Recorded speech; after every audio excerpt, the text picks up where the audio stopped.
I want to put this switch in here, which means the current 12 volt system with everything controlled by this switch needs to come over onto this one.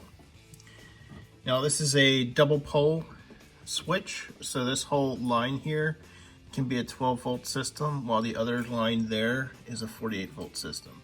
This looks like a double throw switch as well, and all six things are used up. Let's see, I'm assuming the red wires in the center are power.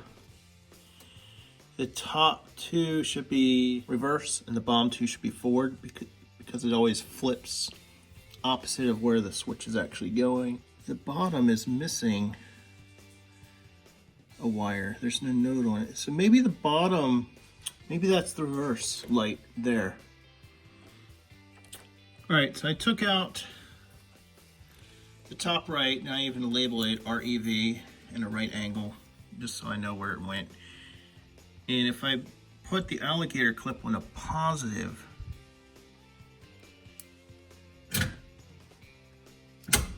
so that's definitely a contactor.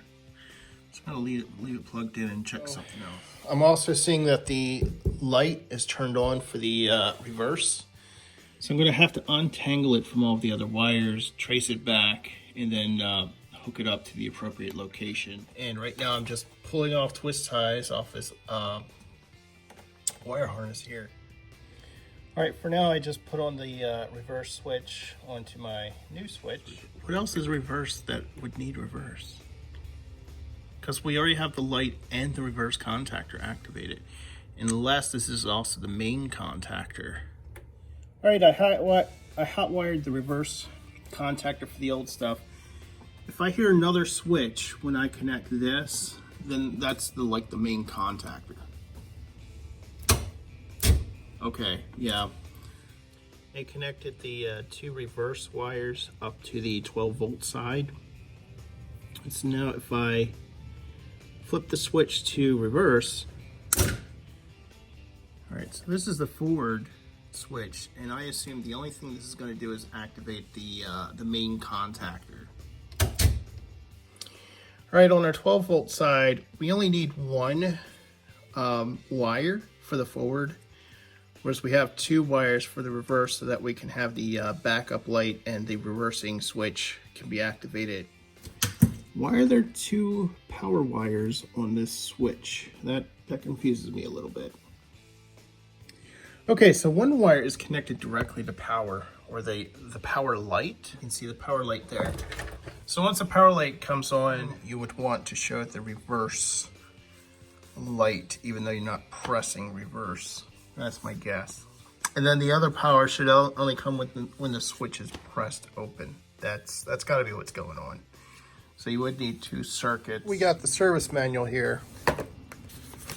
So, and the owner's manual.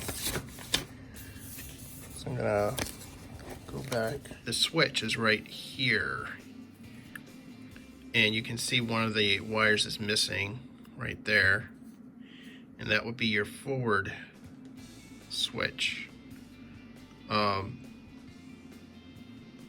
I think these middle two are your powers. So there's red.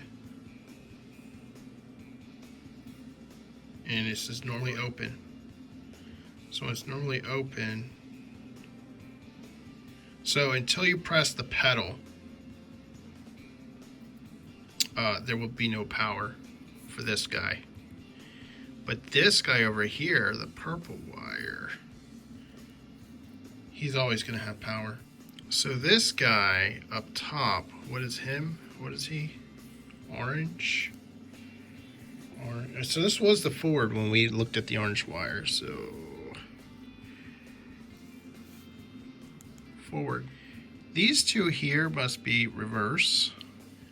Something's odd about this, because this guy controls him, and then there's this guy goes dark green, and he's the reverse.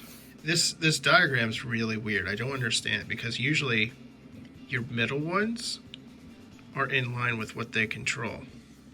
So I would have expected this guy and this guy to be controlled by this guy. And then this should go to our backup lights and the other contactors. So we've got yellow to backup lights. Okay. But he doesn't go anywhere else.